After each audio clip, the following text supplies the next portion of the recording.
La famille, on a un véhicule poids lourd, hein, sur un châssis poids lourd, 9 mètres de longueur. Toujours la même largeur, hein, largeur classique, 2,35 m de large. Et on est sur 3 mètres. Alors il y a quelques petits trucs au-dessus, il y a une parabole notamment. Bon, voilà, on va dire 3 mètres. C'est un véhicule qui peut passer en classe 2, même si il y en a, ils vont me dire oui, mais c'est pas un classe 2. Il passe en principe la plupart du temps sur l'autoroute en classe 2, hein, sauf quelques cas exceptionnels.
C'est un mars 2012, il a 10 ans, hein, grosso modo, hein, un petit peu plus de 10 ans, et il a 122 000 km. 122 000 km, j'en vois déjà qui disent « Oh là là, il a roulé ». Bon, 10 ans, 122 000 km, ça fait 12 000 km par an. Et en plus, on est sur une motorisation hyper robuste. Je dirais qu'aujourd'hui, cette motorisation-là, c'est une 3 litres, hein, 3 litres d'origine Iveco. C'est les mêmes bases de moteur que les Iveco. Distribution par chaîne, 180 chevaux en boîte mécanique. Le véhicule commence à bien marcher à partir de 80 000 km. À partir de 80 000 km, et moi je me suis rendu compte sur le mien, à partir de 80 000 km, le véhicule commence à respirer beaucoup mieux. La motorisation, alors Danny a fait faire tout ce que tu peux faire sur ce véhicule. Il l'a depuis que le véhicule a 12 000 km, donc il y a eu un premier utilisateur, il l'a racheté quasiment derrière, 12 000 km c'est très peu, et depuis ça, c'est lui qui envoie le véhicule à l'entretien, donc il y a toute l'historique, toutes les factures, le véhicule sort de révision, il sort du contrôle technique, la recharge de clim a été effectuée, tout a été fait sur ce véhicule. Prends le camping-car là, t'as absolument rien à faire. Comme sur tout intégral qui se respecte, ça veut dire le moteur il est derrière, hein, il est là, tu vois. Au niveau de l'accès, c'est toujours un peu pareil, hein. Il faut être un peu contorsionniste. Hein, on peut voir le châssis, on voit un petit peu tout l'intérieur des ailes, etc. Tout est en bon état, les fluides, etc. La cascade habituelle, c'est de s'allonger en dessous. Alors bon, le tapis, c'est le tapis que j'ai ici, il est quasiment aussi sale que par terre, mais bon, au moins c'est plus confortable. Qu'est-ce qu'on a en dessous? Comme tu peux le voir, le carter, c'est quasiment tout le temps un peu comme ça, hein. La peinture, elle finit par sauter au bout d'un moment, forcément. Mais on peut voir que tout est OK. Il n'y a pas de tache, il n'y a pas de fuite, il n'y a rien du tout. Bon, alors c'est révisé, hein, donc c'est en bon état. C'est en très bon état même. On a de la jante alu. Alors, ce qu'il faut que je te dise tout de suite, c'est que les jantes alu, pour un véhicule qui roule un peu, forcément, le vernis, c'est souvent du vernis qui colle pas bien en fait, hein. Quand tu vernis une jante, c'est de la préchauffée. Ça, j'ai appris ça par quelqu'un qui réparait les jantes, parce qu'il y a eu un moment où j'ai dû faire réparer une jante, et il m'a dit, moi, pour revernir les jantes, déjà, il faut sauter le vernis d'origine, hein, mais là, c'est une jante neuve, donc il n'y a pas le problème. Il préchauffe dans un four la jante et ensuite il passe le vernis. Tout le monde ne le fait pas. Ça prend un petit peu le sel quand tu roules un petit peu dans toute saison et puis ça finit par cloquer un peu le vernis tout simplement. C'est ce qui se passe ici. C'est que les disques forcément sont pas d'origine, hein. Il y a une toute petite bordure d'usure ici. Alors le véhicule est passé au contrôle, il est vierge, hein, le contrôle technique. Et les disques à vue d'œil là, ils ont une trentaine de mille. Hein. On est sur du Michelin Agilis qui ont été remplacés il y a 2 ans. Tu peux le voir ici, on a la date, c'est 26-21, donc 26e semaine ou 25e semaine plutôt de l'année 2021. Je te rappelle encore une fois, des pneus logiquement, et là il y en a qui vont me contredire mais j'ai l'habitude, c'est un manufacturier qui m'a dit ça, c'est pas quelqu'un que j'ai rencontré dans la rue. Un marchand de pneus n'a pas le droit de te vendre un pneu qui a plus de 5 ans de stock, donc 5 ans après la fabrication. C'est cette date donc qui va te donner la date du pneu. Ça veut dire que si même lui l'a acheté, qu'il avait déjà un an après la fabrication, ben déjà il a plus que 4 ans pour le vendre. Ça, la limite des 5 ans, c'est ça. C'est pas la limite des 5 ans, les pneus ont 5 ans, on n'a plus le droit de rouler. Ensuite, et là, il n'y a pas de règle, il n'y a pas de, je veux dire, il n'y a pas de loi pour ça. Le manufacturier, le fabricant du pneu, garantit sa structure 10 ans. Voilà, ça c'est obligatoire. Donc, on dit qu'à partir de 10 ans, une assurance peut t'emmerder pour ça. Ça arrive, c'est arrivé déjà. Hein. Alors, il y en a qui diront c'est pas vrai, moi je te dis ça arrive. Hein.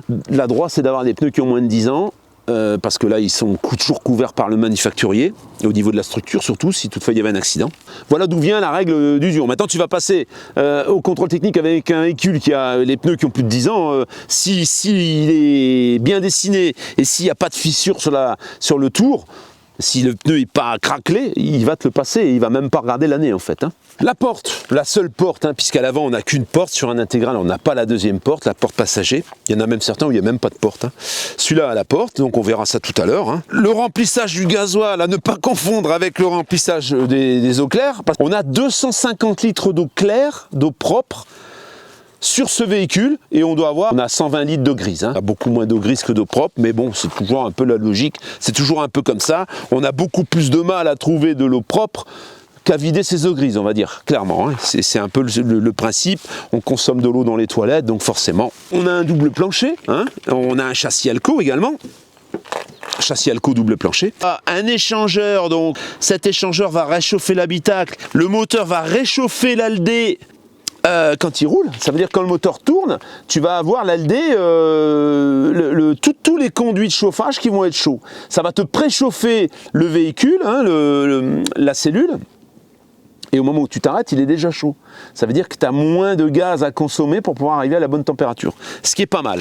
On a l'EBL qui est ici, donc c'est quasiment tout le temps les mêmes EBL, c'est exactement le même que celui que j'ai dans mon Frankia par exemple. Donc là, ici, c'est beaucoup plus accessible par contre que sur le mien. C'est plutôt une partie technique, hein. On a d'autres accès pour le double plancher. Hein. Après, compte tenu de la hauteur du véhicule, tu ne vas pas non plus avoir 50 cm, hein, tu vas avoir un double plancher qui est quand même modéré au niveau de la hauteur. Hein, mais ça a le mérite de t'apporter plus de confort. Alors j'ai eu une discussion il n'y a pas longtemps avec quelqu'un qui me dit « Oui mais bon, les Le Voyageurs, ils ont 8 cm, hein, ils n'ont pas de double plancher mais ils ont 8 cm. » Oui, un Le Voyageur a 8 cm, d'accord. Le problème, c'est qu'il y a l'échange thermique. Je ne sais pas si tu as remarqué, quand tu touches la paroi d'un véhicule, s'il est chauffé, et bien là, ici, il va être chaud. Et à l'intérieur, quand tu vas toucher la paroi, elle va être froide. Ça, c'est l'échange thermique, en fait. Et on a le même principe sur le plancher, bien sûr. Donc, même quand tu as un double plancher ridicule, qui va faire quelques centimètres, cet échange thermique, il va se faire dans la lame d'air. Il ne va pas se faire directement sur tes pieds, en fait. Donc, c'est pour ça qu'on n'a pas cette sensation de froid à l'intérieur quand on a un double plancher, tout simplement. C'est pour ça que je dis le double plancher pour moi indispensable pour vivre dans un véhicule. On va avoir donc 2 bouteilles de gaz, dont une bouteille GPL avec l'entrée qui est ici. C'est posé par un professionnel. Hein. Il est fait dans les règles de l'art. Tu peux aller dans une station Total et charger ton gaz, on peut rien te dire. Hein. Et donc on a des lyres qui me paraissent très récentes. Je sais pas de quelle année elles sont. À remplacer avant, souvent c'est noté dessus. Je sais pas si toi tu le vois avec la caméra. Moi personnellement je les vois pas. Mais enfin de toute façon son propriétaire me dit que c'est fait il y a 2 ans. Petit filtre à l'entrée de la bouteille. Et alors on est bien sûr sur un système duo. Hein. Donc tu dois actionner ce bouton et un bouton sur le détendeur pour pouvoir débloquer le gaz quand tu changes la bouteille. Tu es strict légal, tu peux rouler gaz ouvert sans aucun problème. Deuxième porte, et on va découvrir ce qu'on a ici. On a le double plancher cette fois-ci. Il est traversant, mais il est chargé, hein, donc il sera bien sûr déchargé pour la livraison. Il y a un double plancher qui va faire environ 25 cm, hein, alors un petit peu moins au milieu quand même. Hein, voilà, on a une bonne vingtaine de centimètres d'utile. Tu pourrais y disposer des skis, mais également ton salon de jardin, hein, pliable, ça rentrerait tranquille. Et en même temps, le fait de pouvoir mettre tout ça dans un double plancher, c'est pas très lourd. et ça te limite, ça te fait de la place dans ta soute, hein, puisque sur ce véhicule, il y a une soute. Hein. Sur ce véhicule, on a un Aldé, chauffage central, hein, avec une chaudière comme celle que je te montre à chaque fois sur les poids lourds. L'évacuation est ici. Quand il tourne au gaz, donc, il faut un échappement, et l'échappement est ici. Les pneus, alors les pneus sont... Alors, ceux de l'avant, je t'ai dit, ils avaient été remplacés il y a 2 ans, ils ont été remplacés il y a 1 an. Et ceux-ci ont été remplacés il y a 2 ans. On a le même phénomène au niveau des jantes, bien sûr. Les disques présentent sensiblement la même chose qu'avant. Alors, sur un véhicule comme ça, on remplace beaucoup plus souvent les disques arrière que les disques avant. Mes disques avant sont d'origine, alors que les disques arrière, je les ai déjà remplacés. On va voir si on trouve une date. J'ai eu plutôt de la chance tout à l'heure, je l'ai trouvé tout de suite. Je dois t'avouer que c'est jamais trop évident. Elle est là, 35e semaine 2019. Les pneus sont gonflés à l'azote. Hein. Il y a moins de perte de pression en fait, hein, surtout. Hein. C'est surtout ça l'avantage de l'azote. Alors on me précise aussi que le fait de gonfler tes pneus à l'azote, il y a moins d'usure parce que les pneus chauffent moins. Ça descend la température du pneu. Par contre, si tu fais du circuit, ben ouais, là les pneus chaufferont moins vite. Il va falloir faire plus de drift pour faire chauffer tes pneus. Hein. C'est des fenêtres affleurantes et on a bien sûr aucun joint qui a été rajouté sur ce véhicule. On a une feuille d'aluminium ici, hein. C'est de l'aluminium. Donc c'est vrai que si je devais faire avec l'expérience de visite, etc., j'ai l'impression que le plastique travaille beaucoup plus que l'aluminium et ça occasionne beaucoup plus souvent des fuites au niveau des baies. Quand un véhicule a 10-12 ans, sur un véhicule avec une feuille plastique, une feuille, c'est pas vraiment du plastique, mais en tout cas, ça fait partie des matières plastiques, je pense que la dilatation est beaucoup plus violente et le joint au butyl souffre un peu plus rapidement, entre guillemets, parce que 10 ans c'est quand même pas mal, et on commence à avoir des petites infiltrations, on le voit dans la gouttière à l'intérieur de la fenêtre. Hein. Sur les véhicules en aluminium, j'ai encore jamais vu. Il y a un petit détail qui tue, c'est ça, c'est des petits feux qu'on retrouve souvent sur les remorques de camions. Dany a rajouté ces petits feux parce que ça lui permet de voir dans ses rétros où est l'arrière de son véhicule. Je trouve que ça c'est plutôt astucieux. D'ailleurs, je pense que je vais m'en inspirer pour le mien. Il y a de fortes chances que j'ajoute des feux comme ça. Alors on va avoir une soute. C'est une moquette qui est pour éviter d'abîmer le truc qui peut éventuellement disparaître. Tu vois, c'est un tapis qui a été rajouté et en dessous bien sûr, tout est nickel. Hein. Ça c'est surtout dans le but de laisser le véhicule en parfait état. Tu peux y loger, je pense, un scooter. D'ailleurs, de ce pas, je vais aller chercher mon mètre.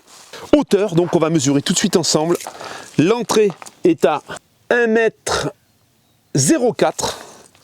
Alors, 1,04 m et l'intérieur, on a 1,10 m. Un scooter, ça rentre. Une moto, un roadster, ça peut rentrer. Hein. Par exemple, tu as un ER6 Kawasaki, pour ceux qui connaissent. Ça rentre dedans. Hein. Une moto comme la mienne, ça rentre pas, parce que moi, il me faut 1,26 m en fait. Mais j'ai une bulle, j'ai tout un tas de choses. Une moto carénée, tu la rentres pas. Sauf peut-être en enlevant la bulle, en bidouillant, mais après, ça devient pas très pratique. Et alors, en largeur, 65 cm. Voilà. Et c'est là où, oui, un guidon, c'est quelquefois un petit peu plus large. Donc, un scooter sans aucun problème, on va dire. Alors, à l'intérieur de la soute, on va avoir ici la douchette extérieure, le chauffage Aldé 3010, donc le 3010 c'est la même chose que le 3020, hein. C'est quasiment les mêmes. Alors tout est bien propre, hein. Tout est, tu vois, tout est fibré en fait. Hein. On a une autre trappe. Alors la soute est chauffée bien sûr, hein. Et là tu peux voir qu'on a toute la connectique, on a les régulateurs de la parabole, on a les disjoncteurs en 220, on a une prise de courant. Et on peut voir là les bouches de chauffage. Hein. Tu as un petit vérin à chaque fois hein, pour t'éviter que la porte, tu vois, elle claque. Et bien sûr, on a une alarme sur ce véhicule. Et donc, toutes les portes sont contrôlées et font partie du système d'alarme, hein, bien sûr. Hein. J'ai une autre chose à te dire. Alors bon, je suis en train de te présenter ce véhicule, mais je vais te parler plutôt pour ton information personnelle. Si un jour tu vas avoir un Bussner, tu fais très attention ici. En fait, la partie qu'il faut bien vérifier, c'est là. Parce que quelquefois, ils se prennent tu vois, ils se font rentrer derrière. Et quand ils se font rentrer derrière, ben, il y a une petite déformation, même légère. Et tu la vois ici. Là, tu vas voir un petit voile. Alors, quelquefois, ça fait aller plus loin qu'un voile. Mais quand ici, c'est voilé, ça veut dire qu'il a pris un starb à l'arrière. Ça peut te servir éventuellement si un jour tu vas voir un véhicule. Alors c'est quasiment tous les véhicules qui sont équipés d'une soute comme ça et qui sont en aluminium. C'est souvent là que tu vois que le véhicule il a eu un petit choc à l'arrière. Même quelquefois un choc qui n'est pas très violent. Tout de suite ça te déforme le panneau et le panneau comme c'est de l'aluminium, bah, il revient pas en fait, hein, et la déformation elle reste. Je suis vraiment fan de l'arrière de ces véhicules, je trouve que vraiment la partie arrière elle est magnifique. C'est tout lisse, c'est tout rond, il n'y a pas de gros angles et tout, je trouve ça vraiment magnifique. Il a les radars de recul. Alors, radar de recul et caméra. La caméra, c'est bien, mais c'est pas fiable en fait. Hein.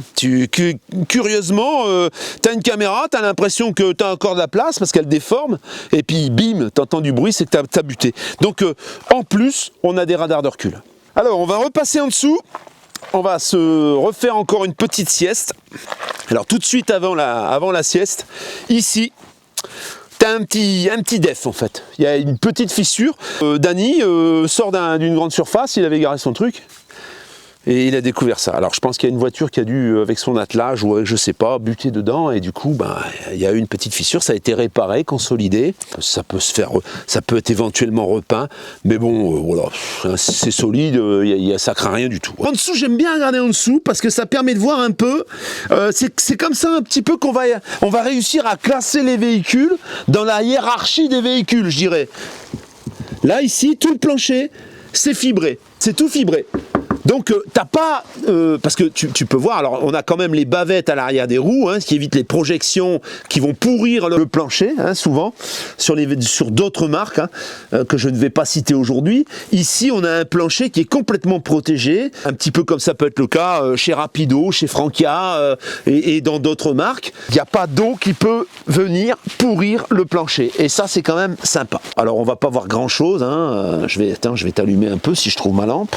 On peut voir les châssis Alco, il n'y a jamais de problème. Hein. Il y a fut un temps où ils revendiquaient la garantie à vie. Je pense qu'aujourd'hui, ils n'en parlent plus trop, mais dans ces années-là, il me semble que c'était encore garantie à vie. Dans la mesure, bien sûr, où tu faisais ton graissage régulier de tes essieux. Hein. Alors, concernant les essieux, Dany fait le graissage tous les ans. Tous les ans, le graissage est effectué. Le contrôle étanchéité, par exemple, est à jour. Hein, et le contrôle étanchéité a été fait aussi. Deuxième porte de soute, un peu plus large, celle-ci. On a toujours ce fameux système de vérin où on est tranquille. On a une caisse. Un petit peu comme celle que j'avais fait, tu te rappelles, pour mon Frankia, parce que dedans, on a un groupe électrogène. Alors ce groupe électrogène ne restera pas avec. C'est un groupe que tu ajoutes, c'est un petit Honda. Tu verras si tu t'arranges avec Dany, si tu veux le racheter ou si tu en trouves un. Mais voilà, il y a déjà la caisse dans laquelle tu peux mettre un groupe avec l'aération. Hein. Il y a une évacuation d'air hein, là-dessus. Et il y a un petit joint, tu vois, pour lui permettre d'être étanche et pour pas que les gaz d'échappement viennent envahir la soute. On a une vidange sur ce véhicule, vidange électrique. Ça veut dire que tu n'as pas à te pencher en dessous pour ouvrir une vanne, tu appuies, ça vidange, tu es tranquille. Donc globalement, il n'y a rien de plus de ce côté, hormis la largeur. Sur la hauteur, on est pareil. Par contre, au niveau de la largeur, là, ça va être beaucoup plus facile de rentrer ta moto. On a 20 cm de plus, il fait 84 de large. Donc là, un guidon, ça rentre. Hein. La cassette, c'est facile, hein, la cassette, peut-être rajouter un petit SOG, pourquoi pas, hein, pour l'évacuation des mauvaises odeurs et pour t'éviter de consommer du produit. On a deux cassettes livrées avec le véhicule. Ici, on va avoir la prise de 120. La grille du frigo, on a l'évacuation qui est au-dessus, on a une deuxième grille pour éviter de ternir l'image de ce magnifique véhicule. C'est souvent le cas. En fait, ce que je remarque, c'est que sur les véhicules à partir d'une certaine gamme, eh bien, on a l'évacuation sur le toit. Et on ne l'a plus sur le côté. C'est un peu plus compliqué, je pense, à mettre en œuvre. Et du coup, c'est fait que sur les véhicules haut de gamme. La porte, avec une sécurité, pour éviter de te faire ouvrir la porte. Mais de toute façon, sur cette porte, on a une serrure 2 points. C'est un logement qui est normalement prévu pour la cassette, mais la cassette rentre pas. Donc, eh bien, c'est simple. Qu'est-ce qu'on a fait? Dany en profite pour ranger ses produits d'entretien, tout simplement. Ici, on va avoir la deuxième entrée de soute. Et la deuxième entrée de soute, on a un réservoir d'eau. Les 250 litres d'eau sont composés de 2 réservoirs. Et ça, c'est le deuxième. Voilà. Et on voit derrière un petit peu toute la partie, les tuyaux qui passent, etc. Moi, aujourd'hui, par exemple, alors tu vas me dire, c'est normal, tu as un garage, mais mon double plancher est quasiment vide. Hein. J'ai mon salon de jardin et c'est tout. Hein. Parce qu'il y a tellement de place là-dedans que quand tu es tout seul ou que tu es à deux, ben oui, ça fait vite trop de place. Sur le véhicule, on a un store qui est gigantesque, qui fait pas la longueur du véhicule, mais pas loin. Il fait 6 mètres de long, le store. 6 mètres de long, tu peux t'organiser là. Hein. Tu peux même garer ta voiture en dessous en fait. Hein. On a vu le petit gris-gris qu'on a à l'arrière, hein, au niveau du pare-choc. Il y a des petits, je vais te montrer ça tout de suite, les petits défauts visuels que moi j'ai pu voir. Donc à l'avant, les petits impacts de gravier, tu vois, ici. T'as un petit impact de gravier, j'en vois pas d'autres. Le capot est brillant. À l'avant, bon, forcément, hein, tu vois, il y a des petits impacts. Ça, c'est un peu logique. Hein. Quand tu suis un véhicule, ben, souvent, tu prends des impacts. J'en profite pour te dire que les radars qu'on a vus à l'arrière sont également à l'avant. Et ici, on va avoir une toute petite griffure, toute petite, ici en bas. Mis à part la partie arrière, c'est tout ce que j'ai vu. Hein. Il n'y a rien d'autre. Le moment que tu attends, c'est la cascade en fait, la James Bond attitude. Je vais te dire, si James Bond il faisait des films où il montait à l'échelle, ce serait des films que tu irais même pas voir. Hein. Je pense pas avoir de mauvaise surprise sur ce type de véhicule parce que tout est arrondi. Voilà le toit du véhicule. On a une feuille anti-grêle. On va avoir 3 panneaux solaires, donc ça c'est un 190. On a un 120 et un 100. Donc on a 3 panneaux solaires et ces 3 panneaux solaires ont chacun leur régulateur MPPT. La parabole automatique et puis on peut voir les lanterneaux, hein. Donc il y a des mini équipes et puis il y a un lanterneau principal ici sur la dinette, hein, sur le carré. Hein. Voilà, ça c'est l'évacuation dont je te parlais tout à l'heure. Et on en a un à l'avant aussi là-bas, une mini équipe. Bon, rien à dire, hein, franchement, rien à dire. C'est lisse, c'est impeccable. Alors il y a quelques, bon voilà, ça c'est de la résine un peu, bon. On va avoir un marchepied électrique, hein, ce qui te fait que tu as une marche, 2 marches, 3 marches. Comme ça tu montes assez facilement. Sur la porte, donc c'est une ouverture large, on a un petit vide-poche et on va avoir un occultant également. Alors je te reprécise la fermeture de poing avec la petite sonde pour l'alarme. Hein. Alors, je vais fermer la porte pour les contre-jours. Voilà. J'ai visité le véhicule avant. On est dans un véhicule de maniaque. Hein. Voilà. Il est hyper clean en fait. Hein. Vraiment très très propre.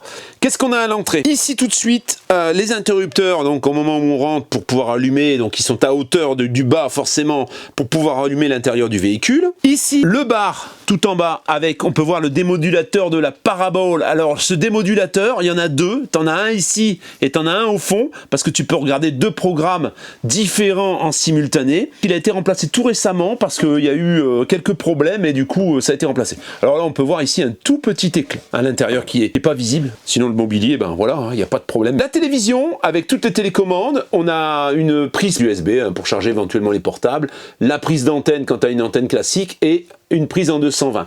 Tout ça, ça se ferme. Et quand c'est fermé, ben, tout est caché, c'est plutôt sympa. Un peu plus haut, on va avoir le panneau de contrôle. Alors ce panneau de contrôle, eh bien, on va pouvoir contrôler le niveau des batteries, on va pouvoir contrôler la température extérieure, température intérieure, on va pouvoir contrôler également les niveaux d'eau, et on a, tu vois, ici, une touche qui te permet de réchauffer les eaux grises, hein, puisque le réservoir des eaux grises est à l'extérieur. La commande pour la pompe à eau, et ensuite on va avoir des commandes d'éclairage. Alors là on a tout éclairé. Tu vois, par exemple ici, je vais pouvoir couper les veilleuses de nuit. Je vais pouvoir couper la partie, voilà, pour ne laisser que l'avant, tu vois. Ici, il y a des fonctions qui sont plutôt sympas. Ici, je vais pouvoir couper pareil, hein, le reste. Et ensuite, quand je rallume, voilà, ici, là, j'ai tout de rallumé. Au niveau de la gestion de l'éclairage, c'est plutôt sympathique. Et alors, au-dessus, on va avoir un bar, enfin, un porte-verre. Hein. Là, tu vas pouvoir mettre un peu tous les verres que tu décides. Ce qu'il y a de bien, c'est que ça évite aux verres de s'entrechoquer et de faire du bruit quand tu roules. La porte est bien sûr en métacrylate, donc c'est assez solide. Hein. Je te fais remarquer également les bandes de LED éclairantes, regarde ça, ça c'est magnifique. Vraiment ça donne un ton, une ambiance particulière à ce véhicule, je le trouve vraiment sympa. Hein. Ce que je t'ai pas montré également, c'est sur l'entrée on a une moustiquaire. Avant de te montrer l'arrière, je vais d'abord te montrer l'avant. Donc tu vois, ce dont je te parlais tout à l'heure, on a des éclairages LED qui sont magnifiques. On a vraiment, l'éclairage a été très travaillé sur ce véhicule. Alors en plus, on n'a pas allumé les petits lecteurs qui sont ici. Hein. Ça, je pense que ça doit s'allumer ici en bas peut-être. Donc on a des petits spots en plus qui sont super sympas. C'est un salon en cuir. Hein. Donc on a une partie banquette face presque. Hein. Une banquette face à la route, donc ça nous fait un canapé d'angle et les deux sièges conducteurs et passagers qui se retournent. Ensuite la table, eh bien on va pouvoir l'articuler dans tous les sens hein, pour pouvoir tous manger à notre aise. Sur cette partie-là, on a une légère usure de la teinture du vernis, hein, tout simplement, mais toute la partie centrale, elle est brillante, elle est pas usée, elle est comme à l'origine. Sur cette partie, on va avoir un lit. Et là, la commande du lit s'effectue électriquement. Alors bien sûr, il faut avoir rabattu les deux banquettes, ce qu'on va peut-être faire d'ailleurs. Comme ça, tu te rendras compte un peu du truc. Alors c'est facile, hein. Là on a des molettes qui permettent de régler le dossier en inclinaison. Et quand tu les inverses, tu changes de sens, tu as un tout petit tour d'affaire dans le sens de l'aiguille d'une montre. Et tu rabats le fauteuil très facilement. Ensuite, eh ben, il te suffit d'appuyer sur le bouton et ça descend. Alors pourquoi je te le descends à fond? Pour te montrer que tu peux y monter sans échelle. Hein. En montant sur la banquette, bouffe, tu grimpes. Et là, on a un petit rideau occultant qui va descendre pour te clôturer ce petit espace pour être un peu isolé du reste du camping-car. Alors il y a bien sûr le filet anti-chute. Hein, et ensuite, ben, pour remonter, voilà, hein, il suffit de cliquer et il suffit d'appuyer sur la commande et ça remonte. Et une fois que c'est remonté, eh ben, t'es tranquille, c'est pareil. Le poste de conduite. Eh bien, on est sur du Fiat, hein, ce qu'on connaît maintenant très bien, puisque c'est la base de quasiment tous les camping-cars aujourd'hui. Les éclairages, hein, comme ça nous donnera un peu plus de lumière. Tout ça, tu connais. Là, on a l'écran des radars de recul, donc qui sont à l'arrière et à l'avant, je te le rappelle. On a l'excellent GPS Garmin, que je trouve pas si excellent ça. Et ensuite, tu vois, on va avoir des rangements. On a les rétros électriques. On a ici les rétros dégivrants, donc, et les occultants partout, hein, les occultants plissés, pour pouvoir complètement fermer cet espace, avec toujours des rangements sur le côté, bien sûr. Hein. Ça, c'est pour le passager. Pour le conducteur, ben, on a la porte, hein, tout simplement. Véhicule est bien sûr climatisé. Sur ces modèles-là, c'était une climatisation automatique. Je te rappelle que la motorisation de ce véhicule, c'est un 180 chevaux. Et alors, ce qui ne gâche rien, c'est qu'on est en boîte mécanique. Je vais redévelopper un petit peu parce qu'il y a beaucoup de choses qui sont pas très bien comprises, je pense, concernant cette boîte. La boîte, pour ce qui concerne la boîte auto, hein, je parle. Hein. La boîte automatique, en règle générale, c'est pas une automatique. Déjà, c'est une robotisée, elle est pas mauvaise. C'est pas une boîte qui est réputée fragile. C'est sensiblement la même boîte que celle-ci, mais robotisée. Le petit problème, c'est que les constructeurs équipent les véhicules, alors ils achètent des châssis, ils les achètent tous en même temps. Je vais me répéter, hein, parce que je l'ai déjà dit dans d'autres vidéos, mais tout le monde ne regarde pas toutes les vidéos. Ils achètent des châssis et ces châssis-là, ils choisissent la destination. Ou ça restera un 3,5 tonnes, ou ça sera un poids lourd. Et là, ils décident au moment où le véhicule part chez Alco, en fait. Et malheureusement, au moment de la commande des châssis, ils commandent toutes les mêmes châssis. Et quand ils commandent de la boîte automatique, ils font pas la distinction entre boîte poids lourd et boîte pour VL. Ce qui fait que si tu as une boîte qui est sous-dimensionnée, tu vas te mettre à faire de la montagne, tu vas te mettre à remorquer, tu vas rouler pleine charge avec un véhicule comme celui-ci, et au bout d'un moment, ben, il va y avoir des problèmes. Et les problèmes, c'est des problèmes similaires à ce qu'on peut rencontrer quand on a un problème d'embrayage. Donc c'est souvent mal traduit. Les réparateurs disent bon, ben, c'est l'embrayage, ils changent l'embrayage, ils cherchent pas, ils vont pas plus loin, et c'est à la deuxième intervention, au moment où ils se rendent compte que c'est pas l'embrayage, et ils fouillent et ils se rendent compte que la boîte, c'est pas une boîte de 3,5 tonnes, c'est pas une boîte de 5 tonnes, mais une boîte de 3,5 tonnes. À ce moment-là, ben oui, quand tu as acheté le véhicule d'occasion, c'est difficile, c'est pas toi qui l'as acheté neuf, c'est difficile d'aller contester auprès du concessionnaire, auprès du fabricant, que ben, la boîte qui a été montée, c'est un vice caché, c'est une défaillance. parce que là c'est difficile à défendre.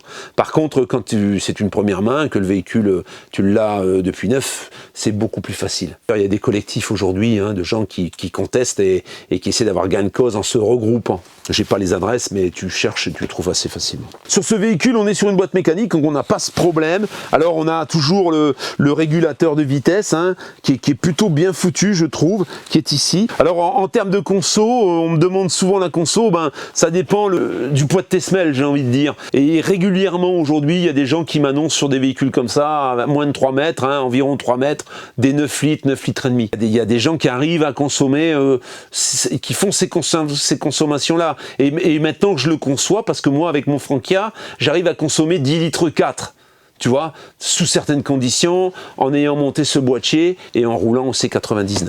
Alors au niveau du sol, c'est comme du carrelage en fait, c'est un lino mais qui a l'apparence d'un carrelage. Si on touche pas, on croit que c'est du carrelage. On va avoir comme d'habitude des placards, ils sont encore pleins, ils n'ont pas été vidés mais ils seront vidés bien sûr.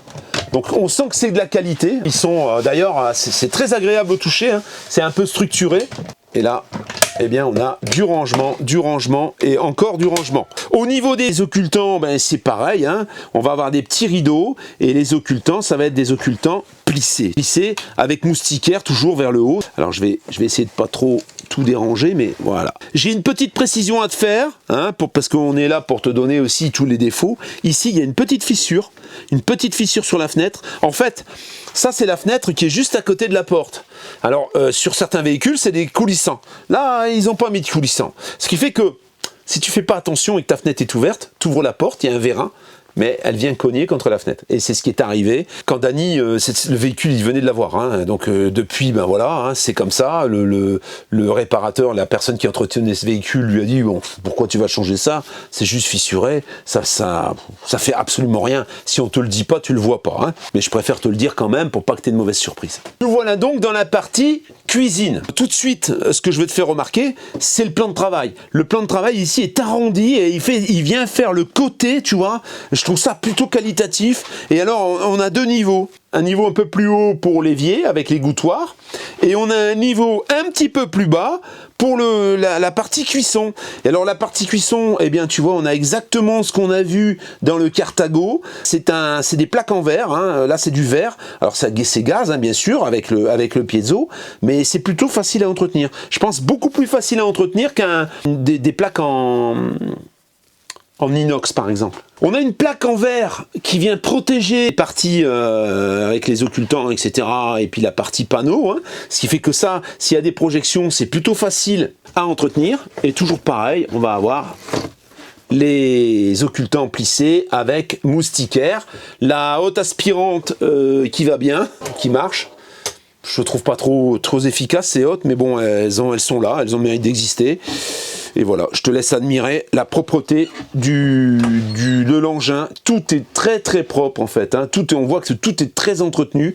On a le porte-épices qui est ici, mais tu pourrais tout aussi bien mettre une machine à café. Et alors éclairé, je te laisse admirer éclairé, comme c'est vachement plus joli. On a des barres de LED, on a la petite partie qui est ici qui est éclairée. C'est magnifique, franchement, il a une ambiance très particulière, et là on est sur du LED aussi. Alors au niveau des rangements, eh bien on va avoir un grand placard. Alors c'est pas un grand placard en fait, il y a la poubelle, tu as les commandes de gaz et tu as un tiroir où tu peux mettre tous tes gros ustensiles de cuisine. Eh bien les interrupteurs, la prise de courant, la prise 12 volts, et là ça doit être pour le gaz je pense. Les ouvertures de porte, tu vois, c'est vers le haut, et ici quand tu ouvres, eh bien tu as vraiment le côté très pratique d'avoir cet éclairage, c'est que tu vois ce que tu as. Je trouve qu'il y a beaucoup de place pour les couverts. J'en ai pas autant. Moi, je suis un peu jaloux là. Et là, en dessous, les deux serrures à chaque fois, les bouteilles d'huile, etc. Il y a les emplacements, les casiers, et c'est un casserolier en fait. Là, tu peux y ranger tout ce que tu veux. Je te fais remarquer aussi que là, c'est encore arrondi. Tu vois, tout ça, c'est arrondi, c'est magnifique. Franchement, il est super bien fini ce véhicule. On continue la visite. Alors là, j'ai la lumière, le puits de lumière du lanterneau. Il y a un lanterneau ici au-dessus. Alors le lanterneau, pas positionné sur la partie salle à manger, sur la partie carrée. Il est positionné ici, à cheval, sur la cuisine. On a visité la partie, je t'ai déjà montré ce qu'il y avait ici. Là, on va avoir l'ensemble frigo Trimix et four. Donc le four Eh bien, c'est ça, tu vois, c'est un petit four, hein, c'est pas un grand four, mais ça te permet de réchauffer des pizzas qui font 33 cm, par exemple. Et ensuite, on va avoir un frigo congélateur Trimix, tu vois, comme ceux qu'on connaît, hein, avec l'éclairage bleu, en parfait état et très propre. La petite bande de LED qui est ici, des deux côtés, ça c'est magnifique aussi. On va passer maintenant à la partie salle d'eau et chambre, bien sûr, hein. C'est souvent la partie la plus sensible et c'est souvent là qu'on va déterminer l'implantation d'un véhicule par rapport à la literie souvent. Parce que la literie conditionne beaucoup la longueur, hein. C'est pour ça d'ailleurs qu'aujourd'hui on est sur un véhicule qui fait 9 mètres. On a la porte ici qui vient clôturer les deux espaces. On va avoir, quand on a ouvert cette porte, on va avoir les toilettes. Donc toilettes à cassette comme je te l'ai montré tout à l'heure. Le lavabo avec ici les rangements en dessous. Tu as des rangements ici sur le côté, tu as un radiateur, et ça c'est un radiateur qui fonctionne avec l'Aldé, donc qui fait sèche-serviette, ici, voilà. Donc ça te permet vraiment de pouvoir t'admirer, te maquiller et tout et tout. Alors il y a des petits bacs qui ont été rajoutés pour pouvoir mettre les brosses à cheveux, les ciseaux, etc. Il y a des tablettes partout, hein, voilà. Et ici on va avoir une armoire à pharmacie, peut ranger quasiment tous tes produits. On a le vase d'expansion de l'Aldé qui est placé dans cette armoire. Tout est très très propre. Je le précise encore, on a une prise de 220 également qui est ici. Tout est super propre, hein. Franchement, le véhicule, il est rutilant, il est impeccable. On a 2 crochets là et un mini équille pour pouvoir aérer l'ensemble avec une aération quand même placée sur le toit à cet endroit-là. De l'autre côté, on va avoir ici de l'éclairage, hein, donc des commandes d'éclairage. Mais moi, ce qui m'intéresse là tout de suite, c'est la douche. La douche, une grande porte. Avec une douche qui est quand même relativement spacieuse. Alors on a le passage de roue dedans, hein. Tu as le passage de roue, alors ça peut permettre de t'asseoir éventuellement, hein. Toute la partie là, ici, elle est habillée avec du panneau nervuré qui doit s'entretenir beaucoup plus facilement que ce qu'on trouve quelquefois dans les camping-cars. La colonne de douche, hein, petit bac pour ranger éventuellement tes savons, et on a une bonde d'évacuation, mais comme le récepteur est quand même relativement petit, c'est largement suffisant. Je précise, là il y a même une partie ventilation là, je précise que ces bacs à douche là sont plutôt de conception solide. Un bac à douche comme ça, moi j'aurais pas eu le problème de fissure parce que il est relativement tendre, hein, le plastique, tendre et épais, hein. Du coup il se craquelle pas, il sèche pas dans le temps, c'est une qualité différente, hein, tout simplement. On continue la visite tout de suite dans cet espace qui va encore se clôturer parce que tu vois une porte, tu vois, et alors c'est du solide, hein. C'est du solide, on a une porte et on a ici un petit portillon. Tu as la partie qui vient se rabattre comme ça, qui est amovible. Et ici, tu vas avoir la petite porte, voilà.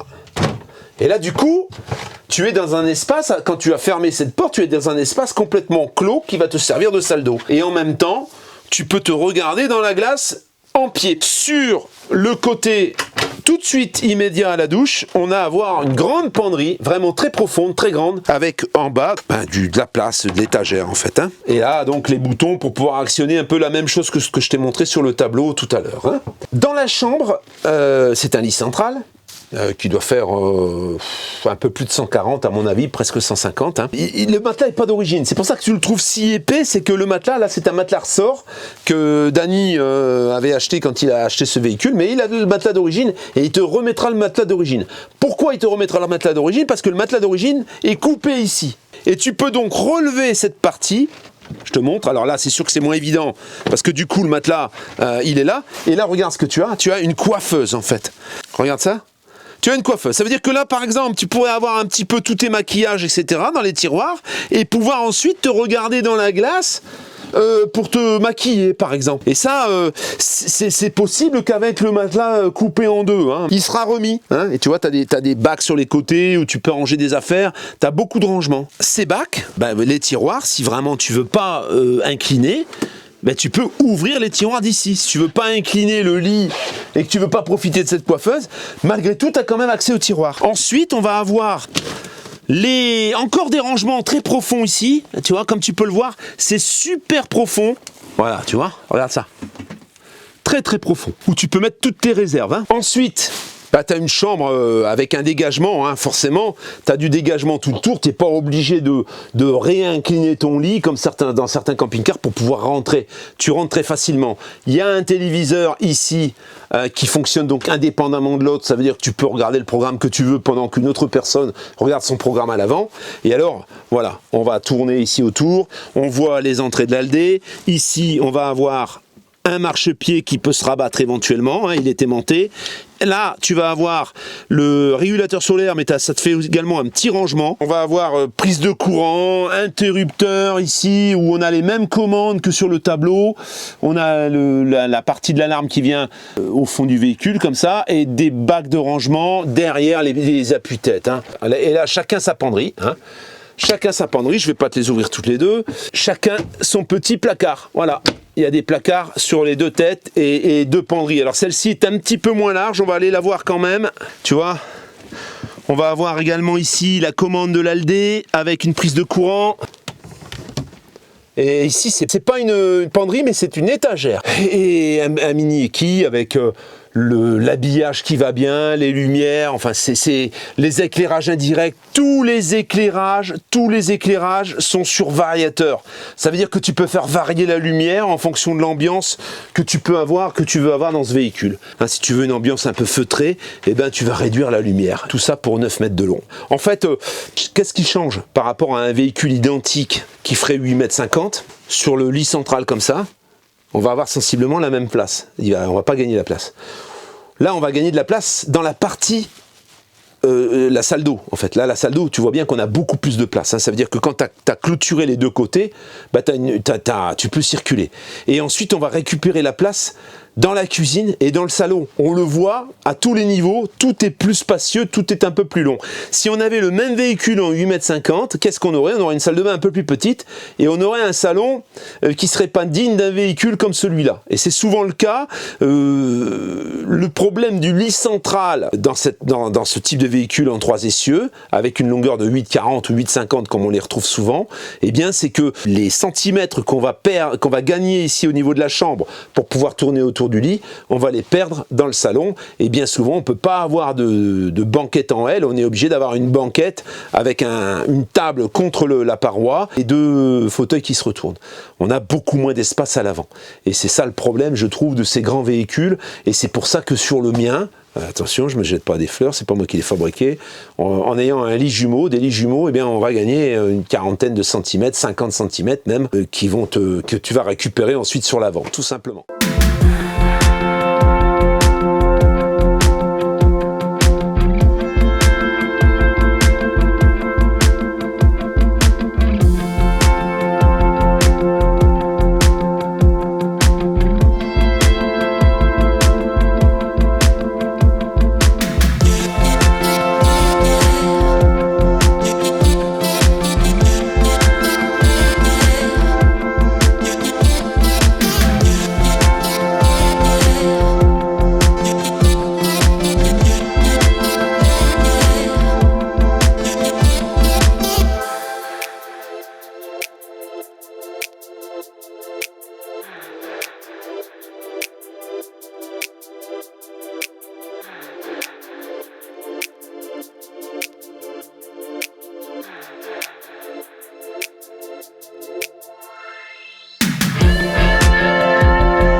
Voilà, c'est pour cette petite visite de ce véhicule, des véhicules qui commencent à se faire quand même un peu rares sur le marché.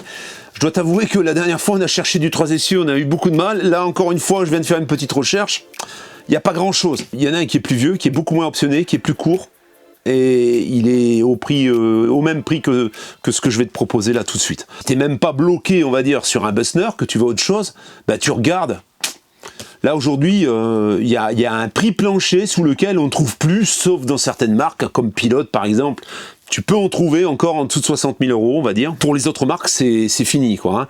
J'ai vu notamment là un camping-car Detlef XLI sur le marché là à 88 000 balles, je crois. C'est complètement déconnant, et ils les vendent, hein, ils les vendent. Hein. Je veux pas dire un engouement parce que ce serait surévaluer le truc, mais il y a un gros regain d'attention sur les véhicules poids lourds qui sont armés pour quelqu'un qui voudrait vivre à l'année dans un véhicule.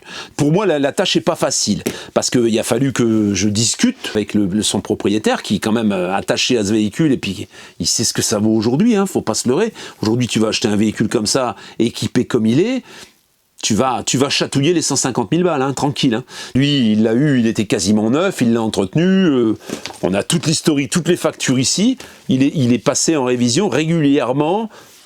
Selon les prescriptions du constructeur, il y en a même eu plus de faits que de la normale. Il a été très entretenu, son propriétaire c'est un maniaque, et s'il le vend, ben oui, c'est un peu à contre-cœur. Je vais pas te raconter sa vie ici, mais il faut qu'il vende pour changer de vie en fait, hein, un petit peu, hein, se rediriger différemment. Voilà. Bon, il y a le chauffage en roulant, mais le chauffage il marche dans les deux sens. Tu peux préchauffer le moteur avec l'Aldé en fait. Hein. Il y a pas mal de petites choses, de petites subtilités. J'ai certainement oublié des choses dans la description, parce qu'il y a beaucoup de choses dans ce véhicule qui en font vraiment un véhicule particulier. Il y a eu des modulateurs qui étaient remplacés, la pompe à eau maintenant, la pompe qui te permet d'avoir de l'eau dans les robinets, c'est une pompe externe, d'origine c'est une pompe interne. Il y a eu toutes des petites modifications comme ça qui font que ce véhicule est amélioré aussi, hein, pour éviter les problèmes. Au niveau de la charge utile, parce que c'est une question qui va forcément revenir, le véhicule pèse 4,75 tonnes à vide. Tu as donc 925 kg de charge utile dans ce véhicule, puisqu'il fait 5 tonnes en PTAC, et en PTRA, 6 tonnes. Tu peux remorquer 1 tonne, éventuellement en ajoutant bien sûr un crochet. Hein. La grosse particularité intéressante, c'est qu'on est sur une boîte 6 vitesses manuelle. La plupart du temps, ces véhicules sont en boîte robotisée. Personnellement, je préfère la boîte manuelle, elle est beaucoup moins problématique.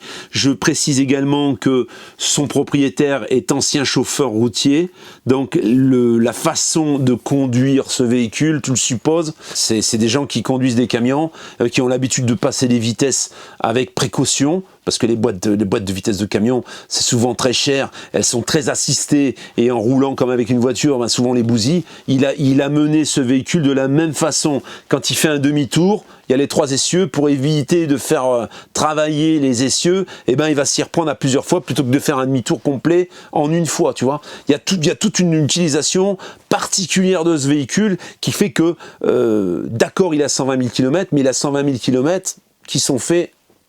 Ces 120 000 km sont faits dans les règles de l'art. Donc tu vas récupérer un véhicule qui vaut un véhicule qui aurait 60 000 km. Hein. Pour en ajouter un petit peu là-dessus, aujourd'hui, cette motorisation-là, elle encaisse les kilomètres, hein, vraiment. Hein. Tu peux lui mettre vraiment du kilomètre. D'ailleurs, elle équipe des véhicules beaucoup plus gros, sans aucun problème. On a un moteur vigoureux, costaud, distribution par chaîne.